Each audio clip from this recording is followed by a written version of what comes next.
Bonjour, ici Monseigneur Thomas Dowd, évêque du diocèse de Sault-Sainte-Marie, et je suis avec vous aujourd'hui afin de vous souhaiter premièrement un joyeux Noël pour l'année 2025 et une bonne, heureuse et sainte année 2026. L'année 2025 était une année très importante pour l'Église à travers le monde. Premièrement, nous avons vécu ensemble l'année jubilaire. Cette année que le pape François avait annoncé, il nous a invités à réfléchir ensemble sur le thème de l'espérance et de vivre ensemble la joie qui vient de cette espérance.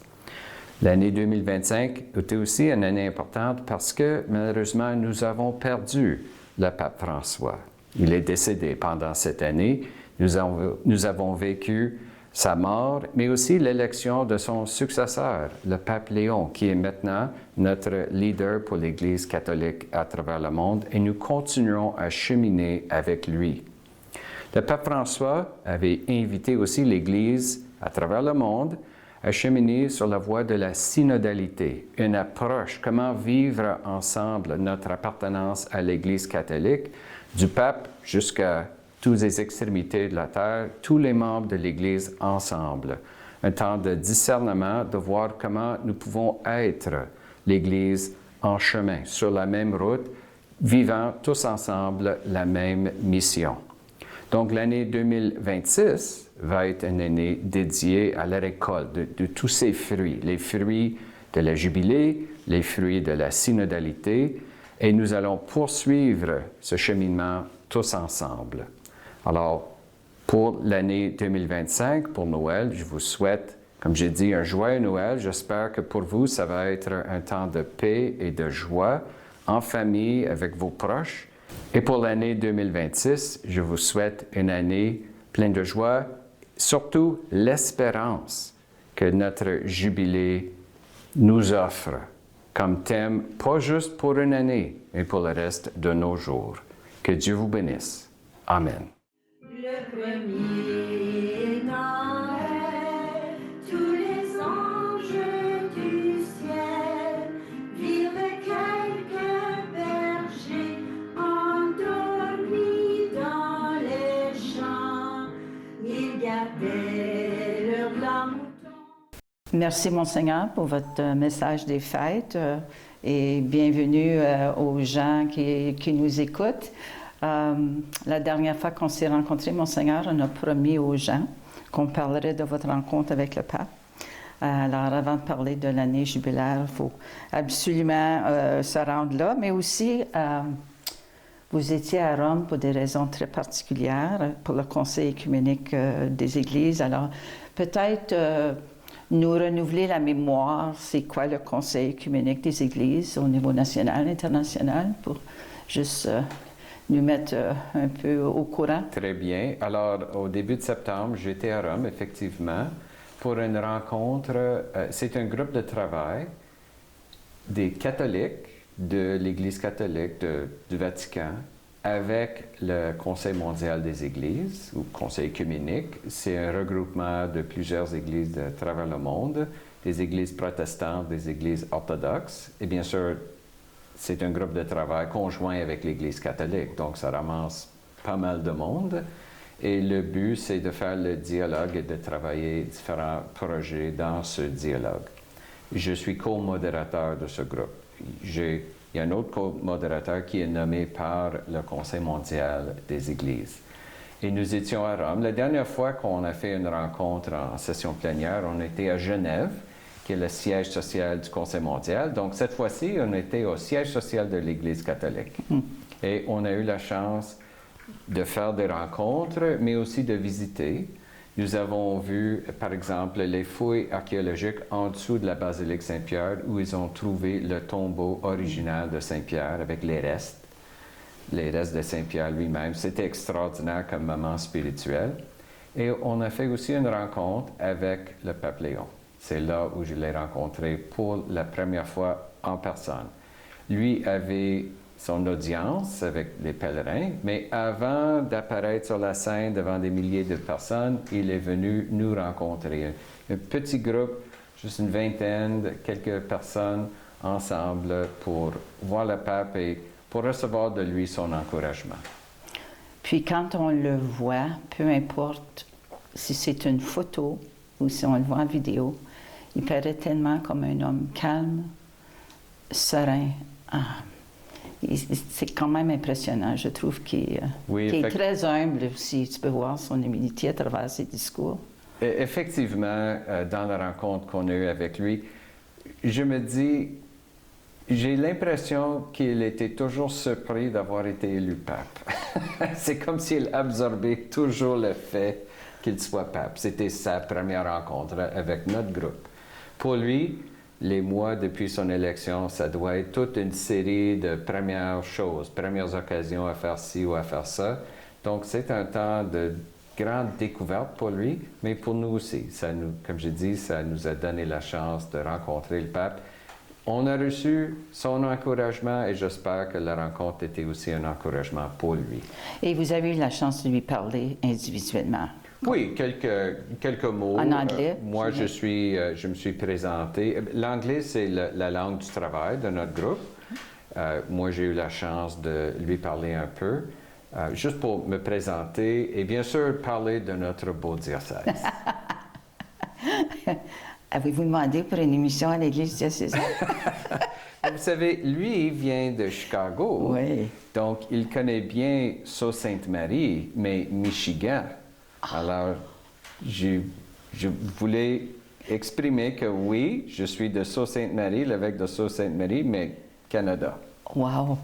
Justement, avec son voyage au Liban, il parlait il avait une date de 2033 pour vraiment avoir un jubilé de rédemption, si je pense que je ne me trompe pas, à Jérusalem. C'est que nous avons vécu ensemble la grande jubilé de l'année 2000. 2000 ans depuis l'incarnation, la naissance de Jésus. Bien sûr, 2033, ça va être 2000 ans depuis la mort et la résurrection de Jésus. 2000 ans pour fêter la rédemption. Moi, je prie déjà chaque soir à 8h33. J'ai mis une alarme et ça sonne à 8h33 parce que dans les heures, si on prend une horloge de 24 heures, c'est 20h33, 2033 donc, et je prends un petit moment de prière chaque soir pour prier comme une prière de préparation pour cette année de la rédemption. Quelque chose que je peux conseiller à tous nos téléspectateurs. Oui, j'ai trouvé ça intéressant. Vous avez parlé de ça à la messe à la grotte cet été. Alors, en revenant, évidemment, septembre, c'est un gros mois pour vous. Je veux dire, c'était votre... C'est toujours un gros mois, mais oui, votre date de naissance, votre ordination comme évêque, votre 14e, je ne me trompe pas. 14e anniversaire, oui. Alors là, je suis certaine, vous n'êtes plus le plus jeune évêque au Canada, là. Non. Le cardinal à Toronto est plus jeune que moi. Écoute, j'ai plus d'années d'ordination épiscopale que le pape. Lui a été ordonné évêque après moi, imagine. C'est vrai? Oui. Puis pas longtemps après. Je me sens vieux. Quand j'ai appris ça, j'étais comme, wow, je ne suis plus le plus jeune, c'est sûr. Puis pas longtemps après, il a été nommé cardinal. Oui. Pas loin. Il faut dire que lui était responsable d'une grande communauté religieuse à travers le monde. Donc, c'était un homme avec beaucoup d'expérience ecclésiale. Oui. Mais quand même, faut dire... C'est quelque chose. Ouais, je pensais que j'ai plus d'années épiscopales que le pape. Oui, absolument. Non, c'est intéressant. Alors, en revenant aussi, comme on dit, vous aviez des occasions personnelles, mais aussi, vous avez célébré des messes peut-être particulières pour honorer les 2 nouveaux saints. en Pierre Giorgio et Carlo Acutis. Et ensuite, le 120e anniversaire de Hammer. Oui. Alors, Et la bénédiction de nouvelle école. ah, oui. Alors, Et les visites pastorales en paroisse. On ne chante pas. non. C'est évident. C'était quand même, puis en plus, je m'en voudrais si on ne parlait pas de votre nouveau projet que vous avez commencé. Je crois que vous manquez l'enseignement. Bon, je pense que vous êtes en train de faire référence aux 2 petites vidéos que j'ai mis récemment dans les médias sociaux. Ça, c'est plutôt une expérience. J'essaie de voir comment je peux faire ça. Vous savez, en termes de technologie, c'est super simple. Je mets un téléphone cellulaire, mode selfie, et c'est moi devant un whiteboard avec un marqueur dans la main. Mais l'idée, c'est, peu importe la technologie derrière ça, est-ce que le message peut passer? Moi, je trouve que notre foi, le message de Jésus, l'enseignement de l'Église, c'est quelque chose d'extraordinaire. Et bon, si j'attends d'avoir le studio parfait ou le mécanisme de la manière parfaite, je ne vais pas commencer. Parfois, il faut commencer en commençant. Et il y a une autre expression, le parfait est l'ennemi du bien. Alors, si j'attends que tout soit parfait, bon, il n'y aurait rien. Alors, pourquoi pas juste lancer quelque chose? C'était une expérience pour voir est-ce que ça peut fonctionner, est-ce que les gens vont réagir bien à ça. Ça fait juste quelques jours depuis que j'ai commencé, mais jusqu'à date, les réactions sont bonnes. Oui, mais j'invite les gens à vous suivre. Je trouve ça intéressant parce que quand même, les sujets sont à propos. Quand vous parlez de quelle nouvelle Bible, par exemple. Oui. Mais j'ai appris un nouveau mot là, quand vous parlez de la table des matières. De la Bible, c'est quoi le mot? Apocryphe? Oh, les apocryphes. Oh, ça, c'est un nouveau mot pour moi. Oui, ben, il y a des livres de la Bible qui se trouvent dans la table des matières, dans une Bible catholique, mais qui ne se trouvent pas dans une Bible protestante. Exactement. Donc, parfois, ils sont inclus, mais dans une section qui s'appelle des apocryphes. Mm-hmm. Ouais, non, vous l'expliquez très, très bien. Puis aussi, vous avez parlé du salut. Vous l'avez fait en anglais, Oui. Salvation. Et je sais qu'on a une représentation du poisson et de la roue. Peut-être vous pouvez parler brièvement parce que c'est celle-là que j'ai écoutée ce matin. Le poisson, c'est bien sûr, l'Évangile. Jésus utilise l'image des poissons, on les voit dans l'Évangile. Mais c'était aussi un symbole de l'Église primitive. Parce que c'est tellement simple. On peut faire une courbe, puis une autre courbe, et on a l'image d'un poisson. Le poisson en grec, parce que le grec c'était la langue de l'époque de la vaste majorité des chrétiens, c'est le mot iktus. Et si on prend la phrase Jésus-Christ, Fils de Dieu, Sauveur, donc Jésus-Christ, Fils de Dieu, Sauveur, c'est 5 mots. Ces mots en grec, si on prend les premières lettres ensemble, ça donne le mot grec pour poisson. Iktus. Donc, on voit tout de suite que le poisson n'était pas juste un poisson. Et pas juste un symbole de Jésus, c'était une expression, un credo, une manière d'exprimer notre foi en lui. Et la roue, c'est aussi un symbole semblable à ça. Dans ces 2 symboles, l'image parle. Et ça parle pas juste l'image comme telle, mais toute la phrase, tout le contexte, le contenu spirituel derrière ces éléments. Mm-hmm. Les 2 vidéos que j'ai faites, bon, pour l'instant, ils sont en anglais parce que, comme j'ai dit, c'est juste une expérience que j'essaie de faire. Mais si ça passe, peut-être on peut faire des vidéos en français pour l'Église diocésaine. Absolument. Non, je trouve ça intéressant, des clips qui sont courts comme ça. Et ça garde notre attention. Non, je trouve ça intéressant. Alors, j'invite nos gens... L'enseignement catholique en 10 minutes ou moins. Oui, c'est ce que vous dites. Oui. Mais non, j'invite les gens à l'écoute d'essayer de suivre. Si vous n'êtes pas sur Facebook, vous êtes sur d'autres. Faites sur Oh, d'autres j'ai mis médias les sociaux. vidéos dans YouTube, Facebook, X, LinkedIn, même TikTok. Pas Instagram encore, c'est un peu plus compliqué, mais ça va venir. OK. En tout cas, très intéressant. Je sais que vous avez parlé durant votre message de l'année jubilaire. Si on peut faire un retour sur l'année, puis peut-être donner un résumé de qu'est-ce que vous avez vécu, de qu'est-ce que vous avez vu durant cette année jubilaire.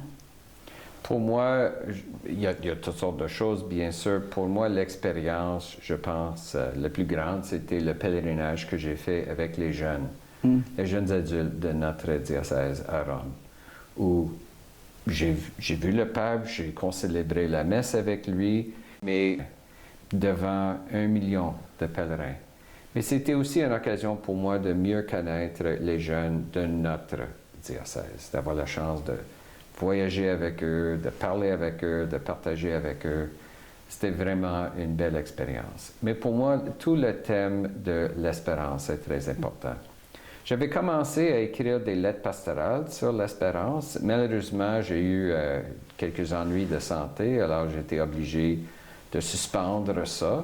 Mais j'ai continué à réfléchir, puis j'ai mentionné dans mon message qu'il faut faire aussi la récolte des fruits de ce jubilé. Peut-être je vais recommencer mes lettres pour faire partie de la récolte des fruits de cette jubilé de l'espérance. On verra. Pour 2026. Pour 2026. L'année de récolte. Exact. Alors aussi pour le diocèse, il y a eu quand même des choses organisées. Moi, j'ai parlé à plusieurs personnes qui ont fait des pèlerinages à Midland, par exemple. Oui. Moi, je suis allée à l'Oratoire Saint-Joseph à Montréal. Alors, on dirait que les gens, même les gens non catholiques, c'était comme... Pourquoi il y a tant de monde à Rome? Pourquoi il y a tant de... J'ai eu tellement de ces commentaires-là, mais c'est l'année jubilaire. Mais c'est quoi ça, cette année jubilaire-là? Alors, en résumé, c'est vraiment une année d'espérance, comme vous dites, Oui. qui manque tellement dans le monde. Mais si on regarde le calendrier typique, la prochaine année jubilaire va être en 2050. Donc, il faut attendre un autre 25 ans. Mais nous avons parlé de l'année 2023, la rédemption, et on verra s'il y aura une jubilé spéciale 2033. pour l'année 2033. Oui, c'est ça. Oui. Wow. Alors, ouais. Alors, retournons. Je suis un peu curieuse au niveau de votre rôle comme co-modérateur au Oui. Conseil écuménique des Églises. Combien de personnes êtes-vous au niveau national, puis au niveau international? C'est quand même deux entités séparées? Oui, c'est deux entités séparées. OK. On ne parle pas du Canada, c'est vraiment mondial.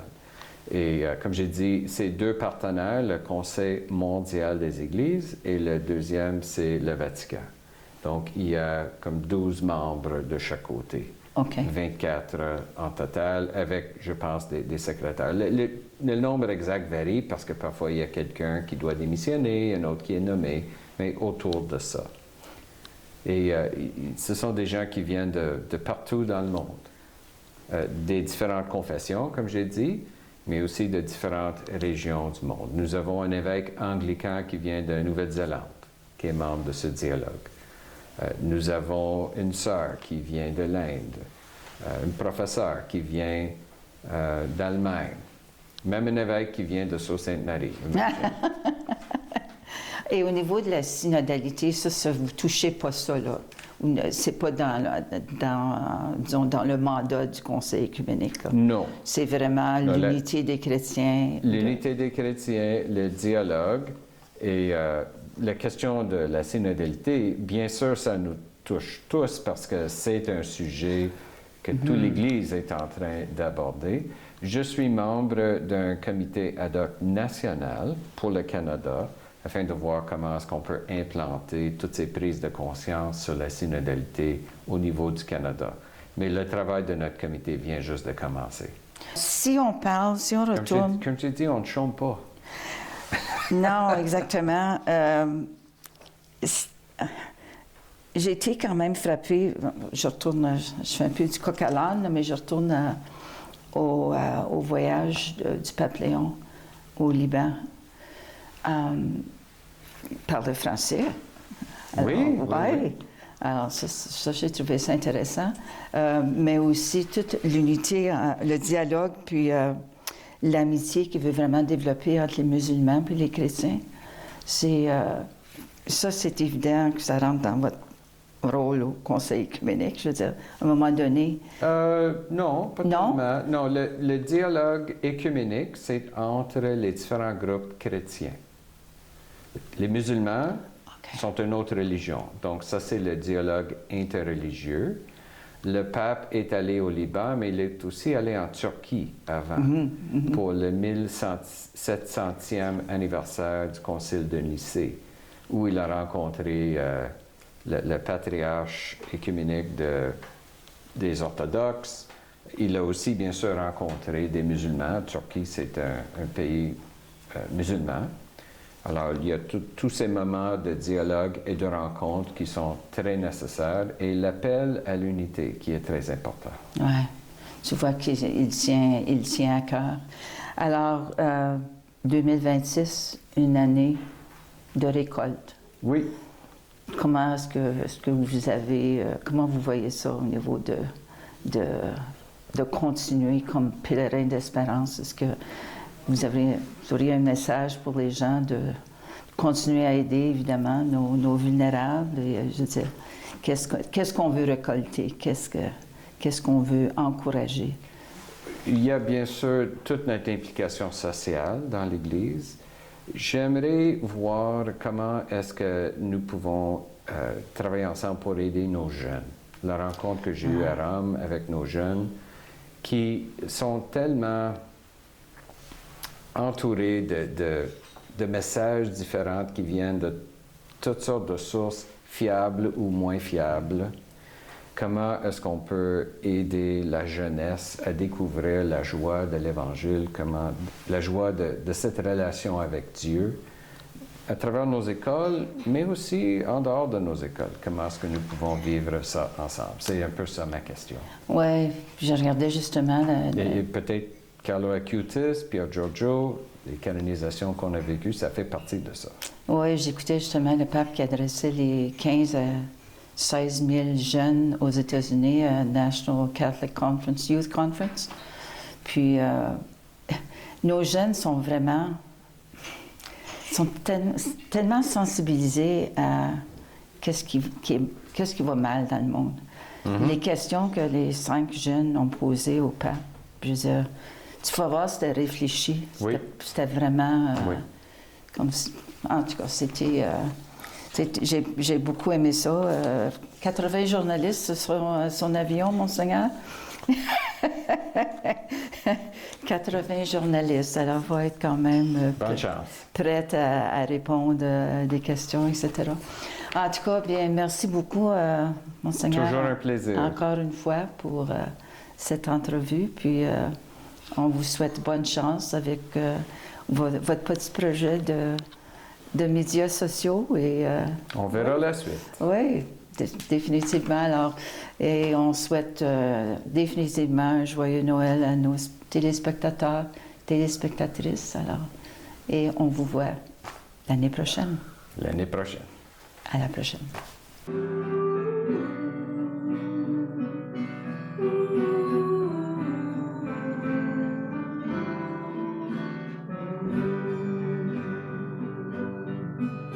L'espoir d'agenouiller près d'un berceau de paille, le ciel plus que jamais étincelant d'étoiles. Lorsque l'amour viendra, reviendra la colombe. À Noël tu vivras tous les printemps du monde. Il va naître à minuit et l'espérance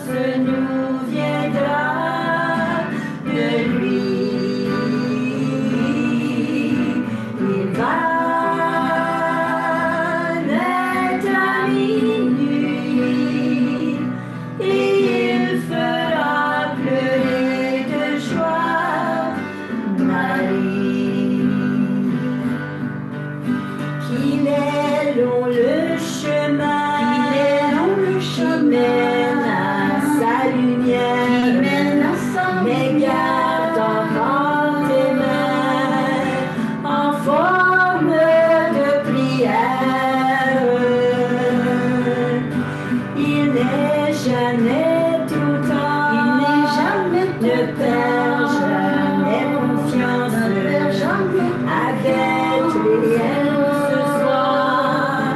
L'éternité commence. Il va naître à minuit et l'espérance nous viendra de lui. Il va naître à minuit et il fera pleurer de joie Marie.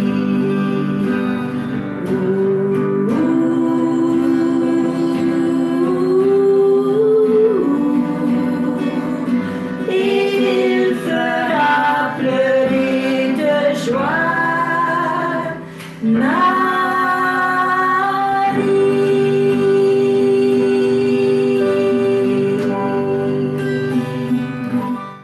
C'est la valse de Noël qui tourne, tourne toujours. Jolie valse